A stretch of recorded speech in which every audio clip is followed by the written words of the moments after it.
ভাগ্যের নির্মম পরিহাসে অনাগত সন্তানের মুখ না দেখেই না ফেরার দেশে পাড়ি জমাতে হলো ফায়ার ফাইটার নুরুল হুদাকে। আর কিছুদিন পরই দুনিয়ার আলো দেখবে তার সন্তান।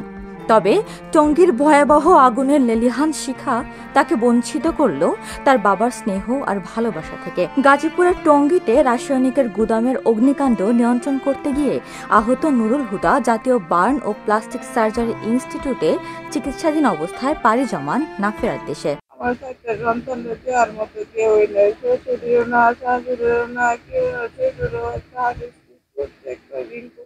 আমার সন্তানের লেখাপড়ার খরচ আমি আমার স্বামীর চাকরি দেয়, আমার সংসার আমার সাথে বলছে যে তুমি তোমার সন্তানকে দেখে রাখবে, মা বাবারে দেখে রাখবে। আমার স্বামী ছাড়া আমার আর কেউ ছিল না, আমার পিছনে যে কেউ একজন দাঁড়াইবো এই লোকটাও নাই।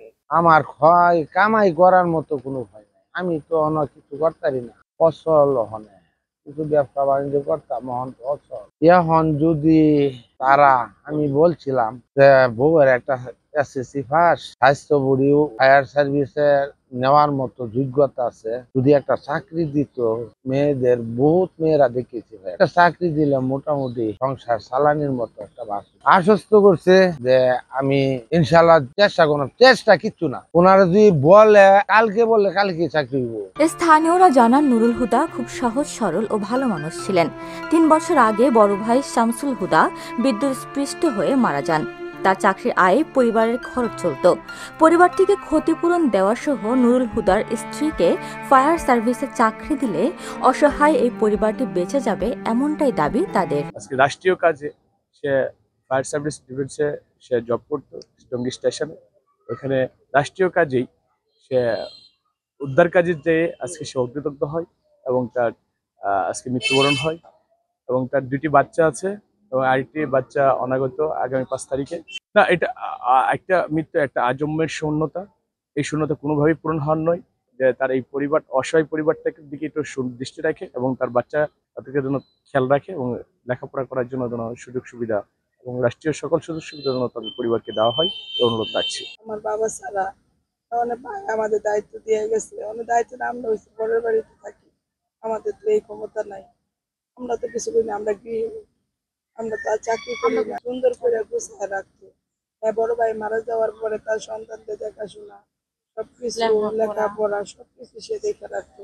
ছোট বাচ্চাগুলা যে এক ভাই 10 বছরের একজন, তারপরে বাচ্চা একজন ডেলিভারি ডেট 41 দিন পরে মেয়ে হয়েছে, 15 জন মারা যাওয়ার পরে ওর দায়িত্ব ওই নিছে, কে নিব, নেওয়ার তো আর কেউ নাই, আমার ভাই নিছে। তারপরে এই যে তার 2টা বাচ্চা, আরেকজন বাচ্চা 8 দিন পরে দিলি। এখন কি হইব, এখন ওনারা তো বলছে আমাদেরকে কথা দিচ্ছে এই বাচ্চাগুলোর লেখাপড়ার দায়িত্ব যত দূর পারে লেখাপড়া, ওনারা বলছে দেখা যাক, কথা দিচ্ছে, আমরাও বলছি ঠিক আছে, আপনারা কথা দেওয়া যদি কথা রাখুন, আমরা 10 জনটা বলতে পারবো কথা রাখছি। মধ্যরাতে ঢাকা থেকে ফায়ার ফাইটার নুরুল হুদার মরদেহ গ্রামের বাড়িতে আসে। বৃহস্পতিবার সকাল 10টায় ময়মনসিংহের গফরগাঁও উপজেলার পূর্বপাড়া গ্রামে নিজ বাড়িতে তাকে গার্ড অফ অনার প্রদান করা হয়। নিজ বাড়ির সামনে জানাজা শেষে তাকে পারিবারিক কবরস্থানে সমাহিত করা হয়।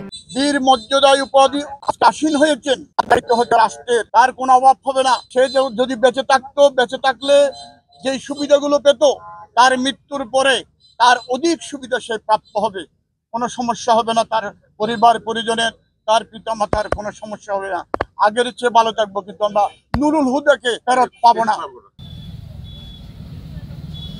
উপমা রায়, সোনালী নিউজ।